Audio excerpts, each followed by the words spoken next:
Good morning students. आज हम विश्व इतिहास की जो हमारी पूरी बहुत सी वीडियो शॉर्ट्स वीडियो चल रही हैं उसी से रिलेटेड एक वीडियो और बना रहे हैं। और इसमें प्राचीन एवं मध्यकालीन विश्व इतिहास से जो पुनर्जागरण धर्म सुधार आंदोलन से रिलेटेड टॉपिक चल रहा था वो हैं, और कुछ और भी दूसरे क्वेश्चन हैं, तो हम इसके बारे में बात करेंगे। सबसे पहला जो हमारा क्वेश्चन है वो है, इंग्लैंड में चर्च में पनप रहे भ्रष्टाचार के विरुद्ध सर्वप्रथम किस व्यक्ति ने आवाज़ उठाई थी? तो इस व्यक्ति का नाम है जॉन विक्लिफ या वाइक्लिफ ही इसको कहा जाता है। फिर है, धार्मिक सुधार आंदोलन के सुबह का तारा मॉर्निंग स्टार किसको कहा जाता है? ये कई बार कंपटीशन में पूछ लिया जाता है, इंपॉर्टेंट क्वेश्चन है। तो जॉन वाइक्लिफ को कहा जाता है।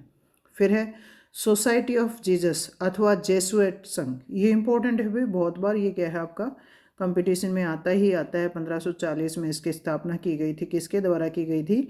सेंट एग्नाटियस लोयला के द्वारा इसकी स्थापना की गई थी।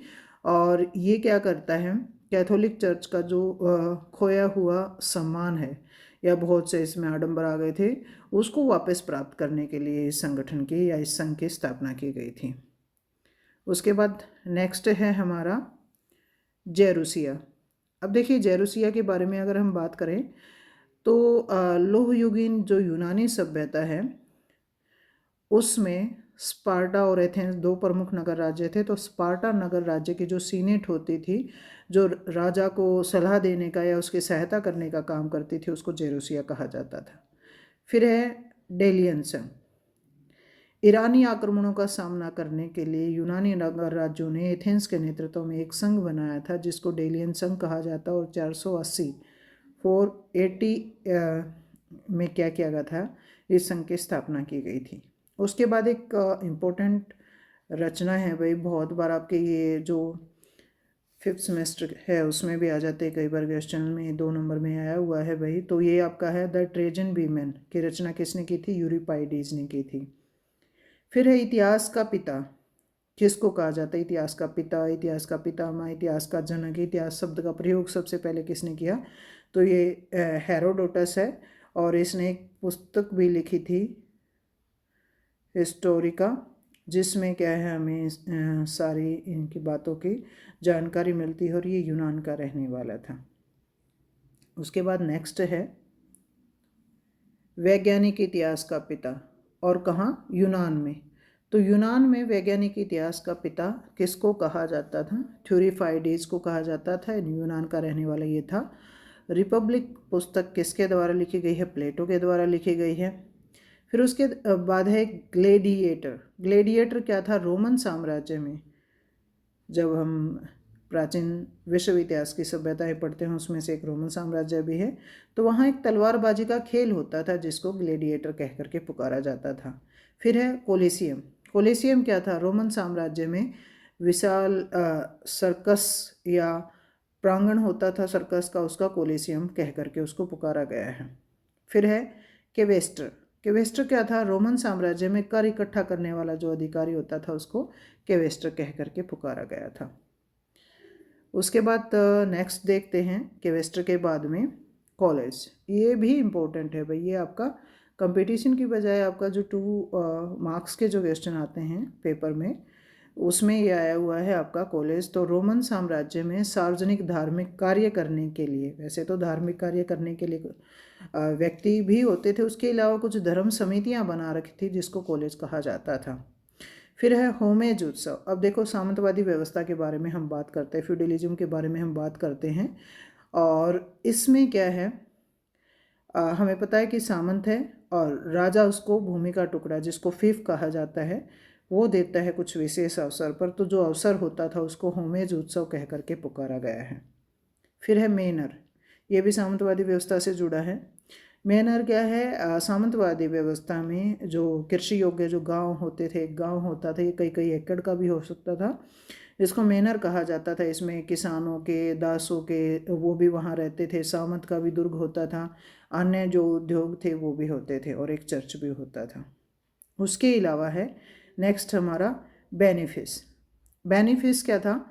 सामंतवादी व्यवस्था में राजा के द्वारा सामंत को भूमि का टुकड़ा या फीफ दिया जाता था। ये तो हमें पता ही सामंतवादी व्यवस्था इसी के इर्द गिर्द घूमती है। और ये फीफ क्या था? आरंभ में जीवन भर के लिए जिया जाता था एक सामंत को, तो इसको क्या नाम दिया जाता था उस टाइम पीरियड में? बेनिफिस नाम दिया जाता था, जो जीवन भर के लिए दिया जाता था। फिर है ये कमी। भाई कमी क्या है? सामंतवादी व्यवस्था से ही जुड़ा है। जो भूमिहीन कृषक होते थे उसको कमी कहा जाता था। सर्व क्या है? ये भी सामंतवादी व्यवस्था से जुड़ा है। छोटे छोटे सामंत होते थे, वो अपनी क्या करते थे, खुद खेती ना करके किसानों को दे देते थे और वो वहाँ खेती करते थे, और इन किसानों को क्या है, सर्व कहा जाता था। इनकी स्थिति दासों से थोड़ी सी अच्छी थी भाई, तो ये सर्व भी कई बार आपका पूछ लिया जाता है। उसके अलावा नेक्स्ट अगर हम बात करें, इस्लाम के उदय से पहले अरब में, इस्लाम के उदय से पहले हमें पता है कि अरब में क्या था, मूर्ति पूजा की जाती थी। बद्दू शहरी लोग ये प्रमुख थे, या बद्दू खाना बदोशी थे, गुर्द घूमते हो रहते थे एक जगह से दूसरी जगह पे, तो मूर्ति पूजा उस टाइम पीरियड में की जाती थी। तो अरब के अक्षेत्र थे भाई, जहाँ पर क्या है, अल्लाह की 3 पुत्रियाँ मान करके उनकी पूजा की जाती थी। तो वो कौन कौन सी थी? अल अजा, अल लत और अलमना।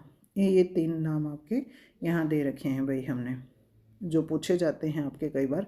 फिर उसके बाद डेरा है, ये भी आपका 2 मार्क्स में आया हुआ है भाई, और ये ऊपर इसमें से भी अजाया अल मना आया हुआ है आपका।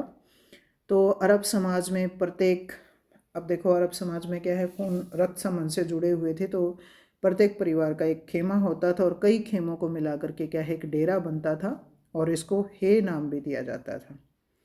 फिर उसके बाद है कुरान। ये भी इम्पोर्टेंट है भाई, कई बार कंपटीशन में ऐसा पूछा जाता है कि उसमें कितने अध्याय हैं, तो 114 अध्याय हैं, और आयतें कितनी हैं? 6237 आयतें हैं। और कुरान में क्या है, पैगंबर मोहम्मद की जो शिक्षाएं हैं वो हमें पढ़ने को मिलती हैं।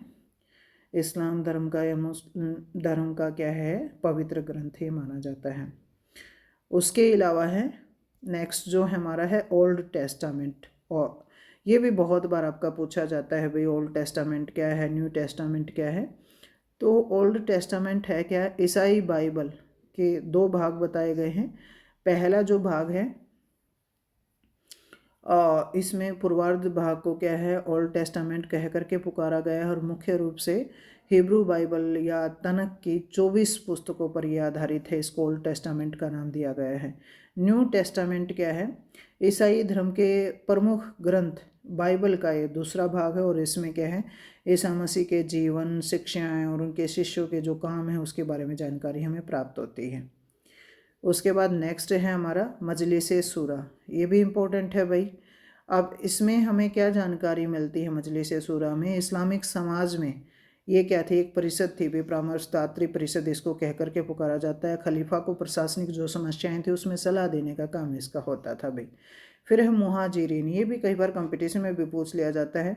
अब देखिए इस्लामिक समाज की हम बात करते हैं स्टार्टिंग में, तो मुहाजिरीन, अंसार, यहूदी ये देखने को मिलता है। तो अंसार जो मदीना के मूल निवासी थे, और मुहाजिरीन कौन थे? जो पैगंबर मोहम्मद के साथ मक्का से को छोड़ करके मदीना उनके साथ जाते हैं, तो उनको मुहाजिरीन कह करके पुकारा जाता था। ये इंपॉर्टेंट है भाई, कई बार आ जाता है। मवाली या मौला कौन है भाई? आश्रित कौन है? इस्लामिक समाज में क्या होता है, कई जगह आक्रमण करते हैं, युद्ध में बंदी बना करके ले आते हैं, या उनके क्षेत्र के आसपास जो निवास करते थे वो क्या करते हैं, अपनी मुस्लिम या इस्लाम धर्म को जो स्वीकार कर लेते हैं उनको नव मुसलमान या मवाली कह करके पुकारा गया था। उसके बाद नेक्स्ट है जिमिया धीमी भाई, कई बार ये भी आपका पूछ लिया जाता है। तो ये भी क्या है, इस्लामिक समाज से ही रिलेटेड है। ये गैर इस्लामिक व्यक्ति होते थे भाई, दूसरे धर्म के लोग थे, जिसमें ईसाई, यहूदी, ईसाबियन आते हैं, और इनको जिमिया धीमी कहा जाता था। मुस्लिम राज्य के संरक्षण में रहते थे, और जजिया कर भी ये देते थे भाई। उसके बाद है हदीस। इस्लाम धर्म में हदीस पैगंबर मोहम्मद के कथनों, कार्यों, उनकी आदतों सब का वर्णन करता है, और एक तरीके की ये रिपोर्ट है भाई। और हदीस कुरान के बाद इस्लाम में दूसरा महत्वपूर्ण ग्रंथ माना गया है। उसके बाद है जवारी। इस्लामिक समाज में विशेष रूप से अब्बासी खलीफाओं के समय में जो स्त्री दास होती थी उसको जवारी कह करके पुकारा गया है। उसके बाद अगर हम बात करें तो एक क्वेश्चन पूछा जाता है, ये भी आपका 2 मार्क्स के जो क्वेश्चन होते हैं आपके उसमें पूछा जाता है। अरब सहस्त्र रजनी 1000 अरेबियन नाइट्स जो पुस्तक है भाई, वो क्या है, इस्लामिक समाज में दासों के बारे में भी इसमें वर्णन किया गया है और इस्लामिक समाज के बारे में वर्णन किया गया है। और प्रमुख रूप से एक स्त्री दास का वर्णन किया जाता है जिसका नाम है तवाजुद की बई। उसके बाद नेक्स्ट हमारा है और लास्ट हमारा है ज़कात।